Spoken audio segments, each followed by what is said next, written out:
guys, my name is Crystal. I just wanted to read a couple of pieces in today's Daily Mail. One is about how it feels to be mauled by an XL bully.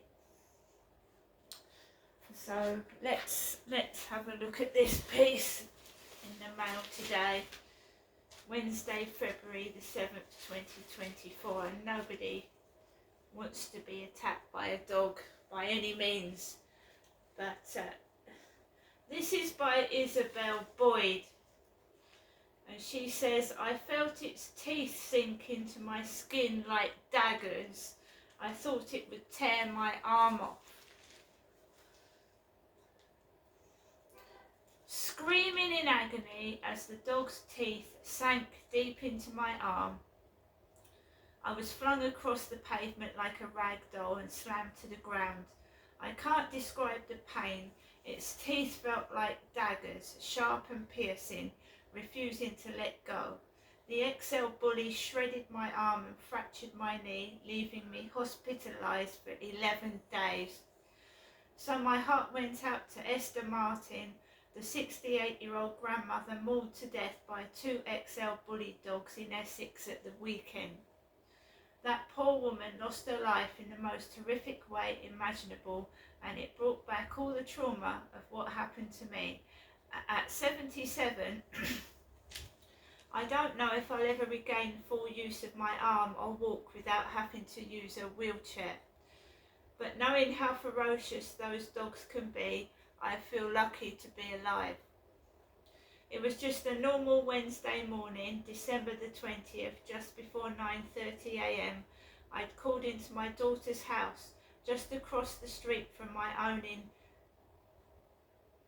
excuse me if I pronounce this wrong, Tullybody, Clackmanshire, Scotland. I was walking on the left-hand side of the road to the bus stop, where I planned to catch the bus into Stirling for a spot of Christmas shopping.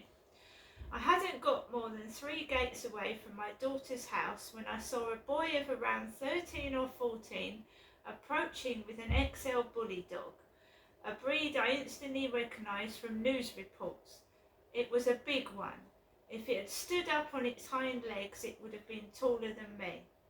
He had it on a slack lead, so I stepped onto the edge of the curb to let them pass on the inside.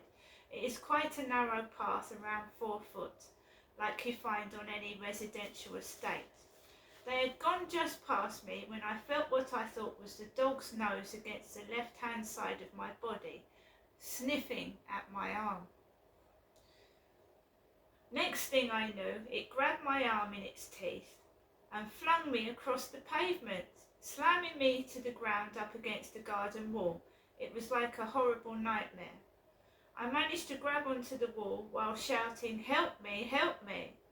The boy with the lead was doing everything he could to pull the dog back, but it was too powerful for him.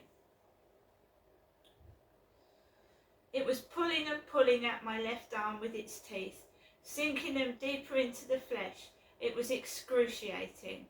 I thought my arm was going to be ripped right off.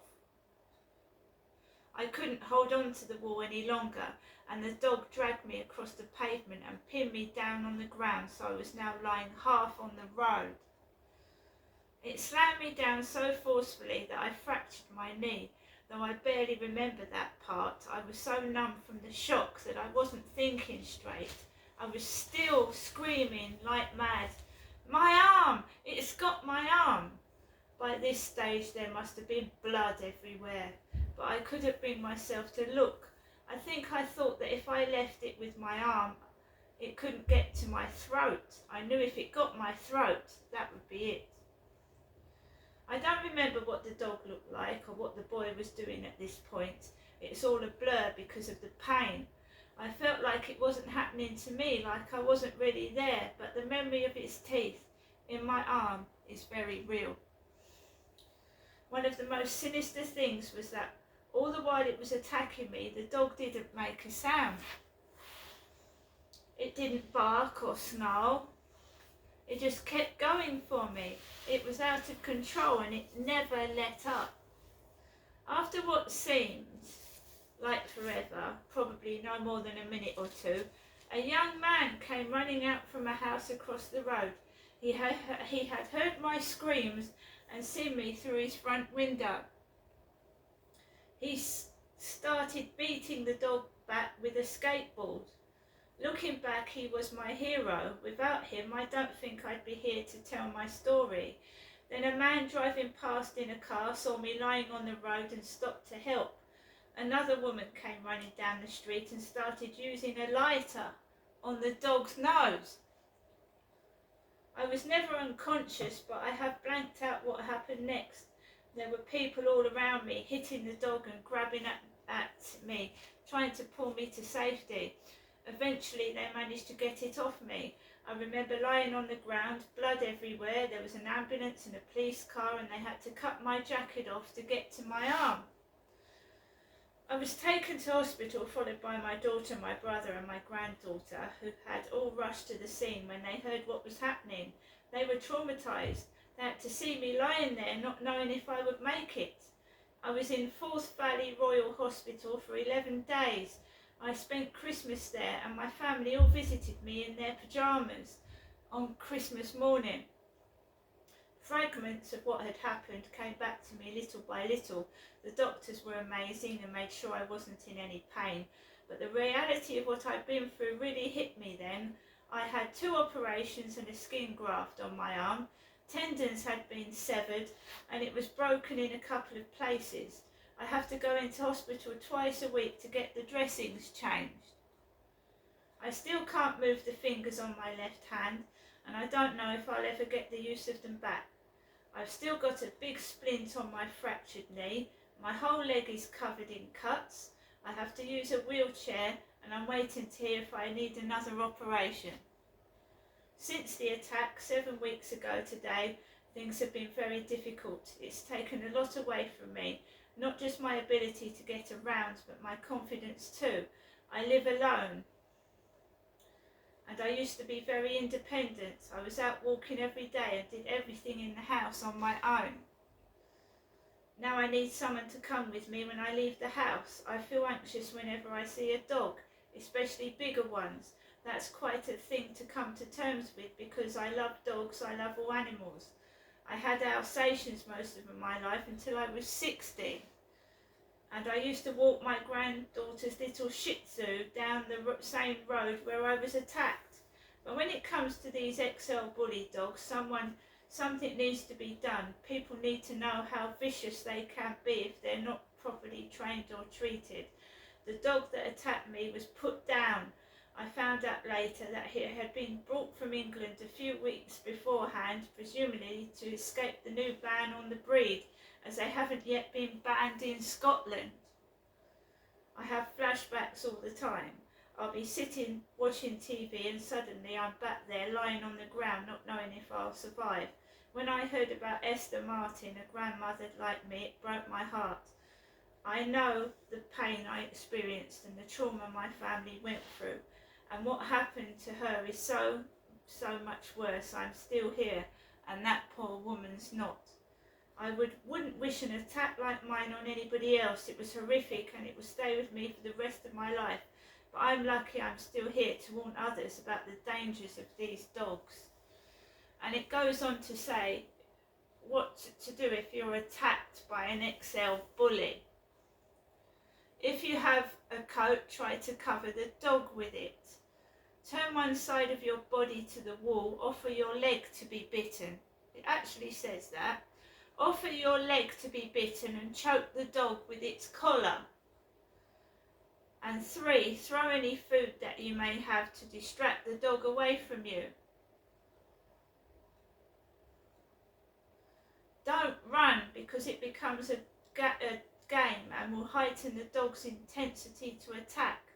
Putting an object such as a chair between you and the dog can give you more time to think about what's coming next and manoeuvre yourself into the safest place possible. I would say that goes for any dog.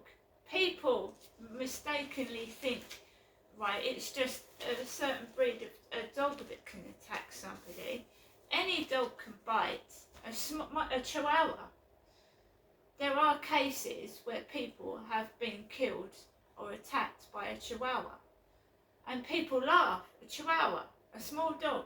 All dogs are dangerous. They have sharp teeth. And if a child innocently, grabs a dog and the dog gets agitated and doesn't like it, a dog will bite. And any type of bite is obviously painful and dangerous, isn't it? When I was coming out of the flats, coming into the flats today, she's got a dash hound next door, and it's aggressive. I'm not saying it's going to bite, but I'm afraid to go up the stairs when she's coming downstairs with that dash hound. It screeches and it goes like that.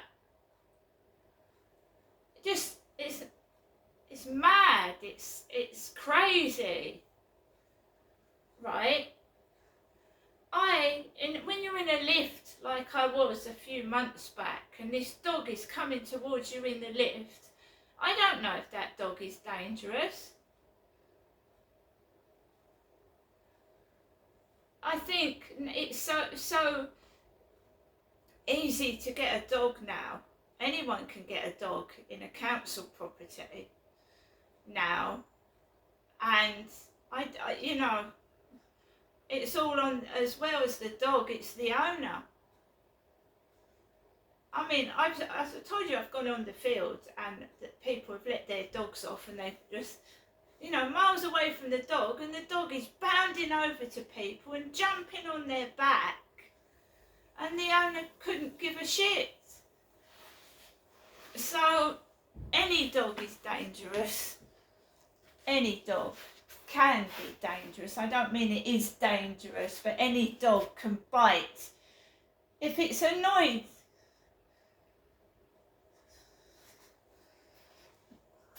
So don't just get it in your heads that XL bully dogs. Any dog can attack somebody, and any dog bite is painful and can be fatal. See you later.